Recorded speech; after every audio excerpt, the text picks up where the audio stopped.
Hello friends, ಸ್ವಾದಿಷ್ಟ ಅಭಿರುಚಿಗೆ ಸ್ವಾಗತ. ನಾನು ಕಾವ್ಯ. ಇವತ್ತು ನಾನಿಲ್ಲಿ ಒಂದು ಕ್ವಿಕ್ಕಾಗಿ ಮಾಡ್ಕೊಳ್ಬೋದಾದಂಥ ಒಂದು ಸಾಂಬಾರ್ ರೆಸಿಪಿನ ತೋರಿಸ್ತಾ ಇದ್ದೀನಿ.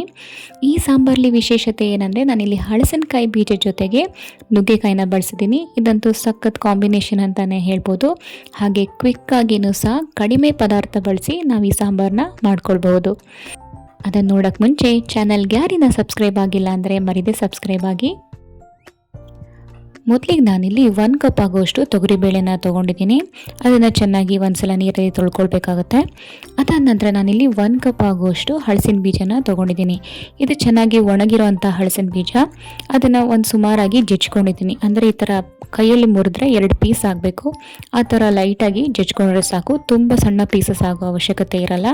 ಅದು ಬೆಂದ ಮೇಲೆ ತುಂಬ ಸಾಫ್ಟಾಗಿ ಮತ್ತು ಸಾಂಬಾರಲ್ಲಿ ಸಿಗೋದೇ ಇಲ್ಲ. ಸೊ ಈ ಥರ 2 ಪೀಸ್ ಆದರೆ ಸಾಕಾಗತ್ತೆ. ಅದ್ರ ಜೊತೆಗೆ ನಾನಿಲ್ಲಿ ಒಂದು ಮೀಡಿಯಮ್ ಸೈಜ್ ಟೊಮ್ಯಾಟೋನ ತೊಗೊಂಡಿದ್ದೀನಿ. ಹಾಗೆ ಒಂದು ಮೀಡಿಯಮ್ ಸೈಜ್ ಈರುಳ್ಳಿನೂ ಸಹ ಸೇರಿಸ್ತಾ ಇದ್ದೀನಿ. ಮೊದಲಿಗೆ ಇಲ್ಲಿ ಬೇಳೆಗೆ ನಾನು ಒಂದು 15ರಿಂದ 20 ಹಲಸಿನ ಬೀಜನ ತೊಗೊಂಡಿದ್ದೀನಿ. ಜೊತೆಗೆ ಟೊಮ್ಯಾಟೋನು ಸೇರಿಸ್ತಾ ಇದ್ದೀನಿ. ಜೊತೆಗೆ ಈರುಳ್ಳಿ ಸೇರಿಸ್ತಾ ಇದ್ದೀನಿ. ಈ ಹಲಸಿನ ಬೀಜ ಅಂತೂ ತುಂಬಾ ಪೌಷ್ಟಿಕಾಂಶ ತುಂಬಿರುವಂಥದ್ದು. ಹಾಗೆ ಇದನ್ನು ಸಾಂಬಾರಲ್ಲಿ ಸೇರಿಸೋದ್ರಿಂದ ತುಂಬಾ ಟೇಸ್ಟಿಯಾಗಿರುತ್ತೆ. ಇವಾಗ ನಾನಿಲ್ಲಿ ಸುಮಾರು 2 ಕಪ್ ಅಷ್ಟು ನೀರನ್ನು ಸೇರಿಸ್ಕೊಳ್ತಾ ಇದ್ದೀನಿ. ಅದ್ರ ಜೊತೆಗೆ ಸ್ವಲ್ಪ ಅರಿಶಿಣದ ಪುಡಿನೂ ಸಹ ಸೇರಿಸ್ತಾ ಇದ್ದೀನಿ. ಅದ್ರ ಜೊತೆಗೆ 1/4 ಟೀ ಸ್ಪೂನಷ್ಟು ತುಪ್ಪನ ಸೇರಿಸ್ಕೊಳ್ತಾ ಇದ್ದೀನಿ. ತುಪ್ಪ ಇಲ್ಲಾಂದರೆ ಎಣ್ಣೆನೂ ಸಹ ಸೇರಿಸ್ಕೊಳ್ಬೋದು. ಇದಷ್ಟನ್ನು ಸೇರಿಸಿದಾದ್ಮೇಲೆ ನಾನು ಇದನ್ನ ಕುಕ್ಕರ್ಲಿ ಇಟ್ಬಿಟ್ಟು ಸುಮಾರು 5ರಿಂದ 6 ವಿಷಲಷ್ಟು ಇದನ್ನು ಕೂಗಿಸ್ಕೊಳ್ಬೇಕಾಗುತ್ತೆ. ಹಲಸಿನ ಬೀಜ ಎಲ್ಲ ಚೆನ್ನಾಗಿ ಬೇಯಬೇಕು. ಆದ್ದರಿಂದ ಇದನ್ನು ಒಂದು 6 ವಿಷಲ್ ನಾವು ಕೂಗಿಸ್ಕೊಳ್ಬೇಕಾಗತ್ತೆ.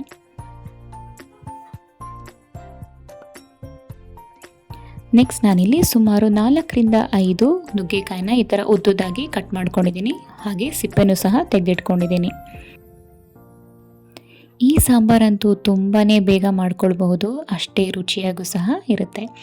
ಇವಾಗ ನಾನಿಲ್ಲಿ ಬೇಳೆ ಎಲ್ಲ ಕೂಗಿಸ್ಕೊಂಡಾಗಿದೆ ನೋಡಿ. ಈಗ ಪರ್ಫೆಕ್ಟಾಗಿ ಬೆಂದಿದೆ. ಹಲಸಿನ ಬೀಜನೂ ಸಹ ತೋರಿಸ್ತಾ ಇದ್ದೀನಿ ನೋಡಿ, ತುಂಬ ಚೆನ್ನಾಗಿ ಪರ್ಫೆಕ್ಟಾಗಿ ಬೆಂದಿದೆ. ಈ ಹಲಸಿನ ಬೀಜ ಸುಮಾರು ನಾವು 6 ವಿಷಲ್ನ ಕೂಗಿಸ್ಕೊಂಡ್ರೆ ಸಾಕು, ಈ ಥರ ಪರ್ಫೆಕ್ಟಾಗಿ ಬೆಂದಿರುತ್ತೆ. ಹಾಗೆ ಇದು ಸಾಂಬಾರಲ್ಲಿ ತಿನ್ನುವಾಗೂ ಸಹ ಬಾಯಿಗೆ ಸಿಗುತ್ತೆ, ತುಂಬಾ ರುಚಿಯಾಗಿರುತ್ತೆ.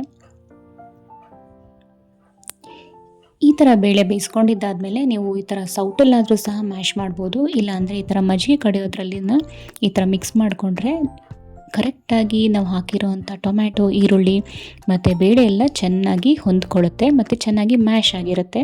ಸಾಂಬಾರ್ಗೊಂದು ಒಳ್ಳೆ ಟೆಕ್ಸ್ಚರ್ ಕೊಡುತ್ತೆ ಮತ್ತು ರುಚಿನೂ ಸಹ ತುಂಬ ಚೆನ್ನಾಗಿರುತ್ತೆ. ಇವಾಗ ನಾನಿಲ್ಲಿ ಕಟ್ ಮಾಡ್ಕೊಂಡಿರುವಂಥ ನುಗ್ಗೆಕಾಯಿನ ಸೇರಿಸ್ಕೊಳ್ತಾ ಇದ್ದೀನಿ. ಇಲ್ಲಿ ಸುಮಾರು ನಾನು 4 ಮೀಡಿಯಮ್ ಸೈಜ್ ನುಗ್ಗೆಕಾಯಿನ ಸೇರಿಸ್ಕೊಂಡಿದ್ದೀನಿ. ಅದ್ರ ಜೊತೆಗೆ ಒಂದು ಸಣ್ಣ ಈರುಳ್ಳಿನ ಈ ಥರ ದಪ್ಪ ದಪ್ಪ ಕ್ಯೂಬ್ಸ್ ಆಗಿ ಕಟ್ ಮಾಡ್ಕೊಂಡಿದ್ದೆ, ಅದನ್ನು ಸಹ ಸೇರಿಸ್ತಾ ಇದ್ದೀನಿ. ನಾನು ಬೇಳೆ ಕೂಗಿಸ್ಕೊಳ್ಳುವಾಗಲೂ ಸಹ ಈರುಳ್ಳಿನ ಸೇರಿಸಿದ್ದೆ. ಅದ್ರ ಜೊತೆಗೆ ಇವಾಗಲೂ ಸಹ ಈರುಳ್ಳಿನ ಸೇರಿಸ್ಕೊಳ್ತಾ ಇದ್ದೀನಿ. ಇದು ಹಾಕಿದರೆ ಒಂಥರ ರುಚಿ ತುಂಬಾ ಚೆನ್ನಾಗಿರುತ್ತೆ. ಈ ಈರುಳ್ಳಿ ಇಲ್ಲಾಂದರೂ ನಾವು ನಾರ್ಮಲಾಗಿ ಸಣ್ಣ ಈರುಳ್ಳಿ ಬರುತ್ತಲ್ಲ, ಸಾಂಬಾರು ಈರುಳ್ಳಿ, ಅದನ್ನು ಸಹ ಸೇರಿಸ್ಬೋದು, ತುಂಬಾ ರುಚಿಯಾಗಿರುತ್ತೆ.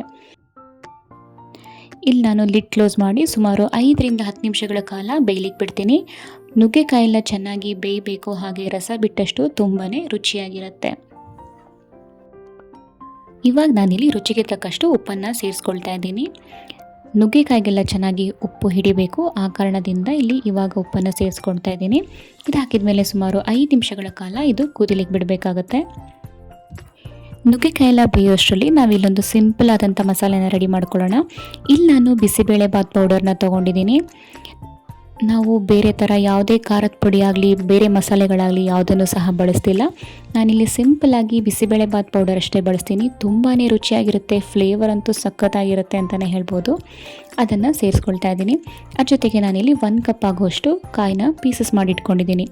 ಈ ಕಾಯಿ ಪೀಸಸ್ ಜೊತೆಗೆ ಸುಮಾರು 2ರಿಂದ 3 ಟೇಬಲ್ ಸ್ಪೂನಷ್ಟು ನಾನು ಈ ಬಿಸಿಬೇಳೆಬಾತ್ ಪೌಡರ್ನ ಹಾಕಿ ರುಬ್ಕೊಳ್ತಾ ಇದ್ದೀನಿ. ನೀರು ಹಾಕಿ ಫೈನ್ ಪೇಸ್ಟ್ ಮಾಡ್ಕೊಳ್ಬೇಕು. ಇದಂತೂ ತುಂಬಾ ರುಚಿಯಾಗಿರುತ್ತೆ. ಮನೆಯಲ್ಲಿ ಖಾರದ ಪುಡಿ ಇಲ್ಲ ಬೇರೆ ಮಸಾಲೆ ಹುರಿದು ರೆಡಿ ಮಾಡಬೇಕು ಅನ್ನೋದೇನಿಲ್ಲ. ಸಾಮಾನ್ಯ ಯಾವಾಗಲೂ ಬಿಸಿಬೇಳೆಬಾತ್ ಪೌಡರ್ ಇದ್ದೇ ಇರುತ್ತೆ. ಇಲ್ಲಾಂದರೆ ರೆಡಿ ಪೌಡರ್ ಆದರೂ ಸಹ ಸಿಕ್ಕೇ ಸಿಗುತ್ತೆ. ಅರ್ಜೆಂಟಲ್ಲಿ ಸಾಂಬಾರು ಮಾಡ್ಕೊಳ್ಬೇಕು ಅಂದಾಗ ಇದೊಂದು ಈಸಿಯೆಸ್ಟ್ ಮೆಥಡ್ ಅಂತಲೇ ಹೇಳ್ಬೋದು. ಹಾಗೆ ತುಂಬಾ ರುಚಿಯಾಗಿರುತ್ತೆ. ಈ ಥರ ಒಮ್ಮೆ ಟ್ರೈ ಮಾಡಿ, ತುಂಬಾ ಇಷ್ಟ ಆಗುತ್ತೆ ಮನೇಲೆಲ್ರಿಗೂ ಸಹ. ನೋಡಿ ಇಲ್ಲಿ ಸುಮಾರು ನಾನು 2 ಟೇಬಲ್ ಸ್ಪೂನಷ್ಟು ಬಿಸಿಬೇಳೆಬಾತ್ ಪೌಡರ್ ಜೊತೆಗೆ 1 ಕಪ್ಪಷ್ಟು ಕಾಯಿ ತುರಿನ ಸೇರಿಸಿ ನೀರು ಹಾಕಿ ಈ ಥರ ಫೈನ್ ಪೇಸ್ಟ್ ಮಾಡ್ಕೊಂಡು ಬಂದಿದ್ದೀನಿ. ನೋಡಿ ಈ ಹದದಲ್ಲಿ ಇದ್ರೆ ಸಾಕಾಗುತ್ತೆ. ತುಂಬ ಲಿಕ್ವಿಡ್ ಆಗು ಸಹ ಮಾಡ್ಕೊಳ್ಬಾರ್ದು, ತುಂಬ ಗಟ್ಟಿಗೂ ಸಹ ರುಬ್ಕೊಳ್ಬಾರ್ದು. ನೆಕ್ಸ್ಟ್ ಇಲ್ಲಿ ನಾವು ಹಾಕಿರೋವಂಥ ನುಗ್ಗೆಕಾಯಿ ಎಲ್ಲ ಚೆನ್ನಾಗಿ ಬೆಂದಿದ್ದಾಗಿದೆ. ನೋಡಿ ತೋರಿಸ್ತಾ ಇದ್ದೀನಿ, ಪರ್ಫೆಕ್ಟಾಗಿ ಸಾಫ್ಟಾಗಿ ನುಗ್ಗೆಕಾಯಿ ಎಲ್ಲ ಬೆಂದಿದೆ ಇಲ್ಲಿ. ಇವಾಗ ನಾನಿಲ್ಲಿ ರುಬ್ಬಿಟ್ಕೊಂಡಿರುವಂಥ ಮಸಾಲೆನ ಸೇರಿಸ್ಕೊಳ್ತಾ ಇದ್ದೀನಿ. ಇದನ್ನು ಸುಮಾರು 3-4 ಟೇಬಲ್ ಸ್ಪೂನ್ ಅಷ್ಟು ಆಗಿದೆ. ಇದಷ್ಟನ್ನು ಸಹ ನಾನು ಸೇರಿಸ್ಕೊಳ್ತಾ ಇದ್ದೀನಿ. ಇದು ಹಾಕಿದ ಮೇಲೆ ಕನ್ಸಿಸ್ಟೆನ್ಸಿಗೆ ತಕ್ಕಂತೆ ನೀರನ್ನು ಅಡ್ಜಸ್ಟ್ ಮಾಡಿಕೊಂಡು ಇದನ್ನು ಸುಮಾರು 3-4 ನಿಮಿಷಗಳ ಕಾಲ ಚೆನ್ನಾಗಿ ಕುದಿಲಿಕ್ಕೆ ಬಿಡಬೇಕಾಗತ್ತೆ. ನೋಡಿ ತೋರಿಸ್ತಾ ಇದ್ದೀನಲ್ಲ, ಈ ಕನ್ಸಿಸ್ಟೆನ್ಸಿಯಲ್ಲಿ ಇದ್ದರೆ ಸಾಕಾಗುತ್ತೆ. ತುಂಬಾ ಗಟ್ಟಿನೂ ಮಾಡ್ಕೊಳ್ಬಾರ್ದು, ತುಂಬ ತೆಳುವಾಗಿನೂ ಸಹ ಮಾಡ್ಕೊಳ್ಬಾರ್ದು. ಇದು ರೈಸ್ ಜೊತೆ ಮುದ್ದೆ ಜೊತೆ ಅಂತೂ ಸೂಪರ್ ಕಾಂಬಿನೇಷನ್ ಅಂತಲೇ ಹೇಳ್ಬೋದು. ನೋಡಿ ಈಗ ಇದನ್ನು ಸುಮಾರು 5 ನಿಮಿಷಗಳ ಕಾಲ ಕುದಿಲಿಕ್ಕೆ ಬಿಟ್ಟಾಗಿದೆ. ಪರ್ಫೆಕ್ಟಾಗಿ ಹಲಸಿನ ಬೀಜ ನುಗ್ಗೆಕಾಯಿಗೆಲ್ಲ ಉಪ್ಪು ಖಾರ ಎಲ್ಲ ತುಂಬ ಚೆನ್ನಾಗಿ ಹೀರ್ಕೊಂಡಿರುತ್ತೆ. ನೋಡಿ ನುಗ್ಗೆಕಾಯಿ ಎಲ್ಲ ಪರ್ಫೆಕ್ಟಾಗಿ ಬೆಂದಿದೆ.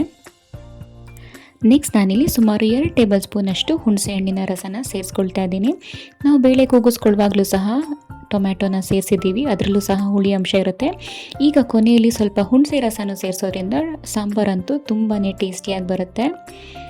ಇದನ್ನು ಸುಮಾರು 2 ನಿಮಿಷ ಹಾಗೆ ಕುದಿಲಿಕ್ಕೆ ಬಿಡಿ. ಇದು ಕುದಿಯೋ ಸಮಯದಲ್ಲಿ ಇಲ್ಲೊಂದು ಸಿಂಪಲ್ ಆದಂಥ ಒಗ್ಗರಣೆನ ರೆಡಿ ಮಾಡ್ಕೊಳ್ಳೋಣ. ನಾನಿಲ್ಲಿ ಒಗ್ಗರಣೆಗೆ ಸುಮಾರು 3-4 ಟೇಬಲ್ ಸ್ಪೂನಷ್ಟು ತುಪ್ಪನ ಬಳಸ್ತಾ ಇದ್ದೀನಿ. ಬೇಕಿದ್ದಲ್ಲಿ ಎಣ್ಣೆನೂ ಸಹ ಬಳಸ್ಬೋದು. ತುಪ್ಪದ ಒಗ್ಗರಣೆ ಕೊಟ್ಟರೆ ಇನ್ನೂ ತುಂಬ ಚೆನ್ನಾಗಿರುತ್ತೆ.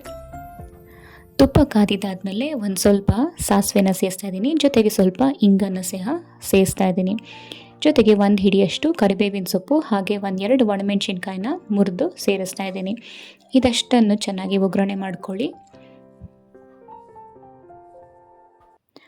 ಒಗ್ಗರಣೆ ಎಲ್ಲ ಆಗಿದ್ದಾದಮೇಲೆ ಕುದಿತಿರುವಂಥ ಸಾಂಬಾರಿಗೆ ಇದನ್ನು ಸೇರಿಸ್ಕೊಳ್ಳಿ. ಒಗ್ಗರಣೆ ಹಾಕಿದ ಮೇಲೆ ಈ ಥರ ಲಿಡ್ ಕ್ಲೋಸ್ ಮಾಡ್ಕೊಳ್ಳಿ. ಆವಾಗ ಒಗ್ಗರಣೆಯಲ್ಲಿರುವಂಥ ಫ್ಲೇವರ್ಸ್ ಎಲ್ಲ ಸಾಂಬಾರಿಗೆ ತುಂಬ ಚೆನ್ನಾಗಿ ಹಿಡಿದಿಟ್ಕೊಳ್ಳುತ್ತೆ. ಹಾಗೆ ಸಾಂಬಾರು ಸಹ ತುಂಬಾ ಟೇಸ್ಟಿಯಾಗಿ ಫ್ಲೇವರ್ಫುಲ್ಲಾಗಿ ಇರುತ್ತೆ. ನೋಡಿ ಈಗ ಟೇಸ್ಟಿಯಾದಂಥ ಹಲಸಿನ ಬೀಜ ಹಾಗೂ ನುಗ್ಗೆಕಾಯಿ ಬೇಳೆ ಸಾಂಬಾರು ತುಂಬಾ ರುಚಿಯಾಗಿ ರೆಡಿಯಾಗಿದೆ. ಇದಂತೂ ಎಷ್ಟು ಕ್ವಿಕ್ಕಾಗಿ ಮಾಡ್ಕೊಳ್ಬಹುದು, ಹಾಗೆ ತುಂಬಾ ಟೇಸ್ಟಿಯಾಗೂ ಸಹ ಇರುತ್ತೆ.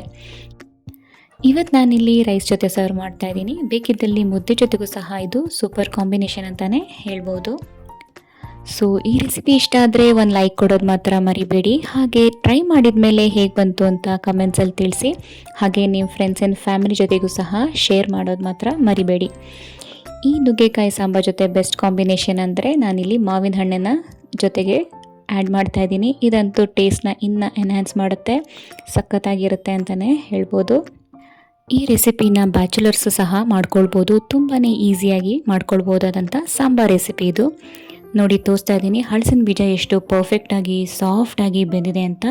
ಹಾಗೆ ನುಗ್ಗೆಕಾಯಿಯು ಸಹ ಪರ್ಫೆಕ್ಟಾಗಿ ಬೆಂದಿದೆ. ಇದೇ ಥರ ಡಿಫ್ರೆಂಟ್ ಆದ ರೆಸಿಪಿಗಳು ನೋಡಬೇಕು ಅಂದರೆ ಸ್ವಾದಿಷ್ಟ ಅಭಿರುಚಿನ ಮರಿದೆ ಸಬ್ಸ್ಕ್ರೈಬ್ ಆಗಿ. ಹಾಗೆ ಫೇಸ್ಬುಕ್ ಇನ್ಸ್ಟಾಗ್ರಾಮಲ್ಲೂ ಸಹ ಫಾಲೋ ಮಾಡ್ಕೊಳ್ಳೋದು ಮಾತ್ರ ಮರಿಬೇಡಿ. ಸೊ ಮುಂದಿನ ಒಂದು ಡಿಫ್ರೆಂಟ್ ಆದ ರೆಸಿಪಿಯೊಂದಿಗೆ ಮತ್ತೆ ಸಿಗ್ತೀನಿ. ಅಲ್ಲಿವರೆಗೂ ಧನ್ಯವಾದಗಳು. Thanks for watching.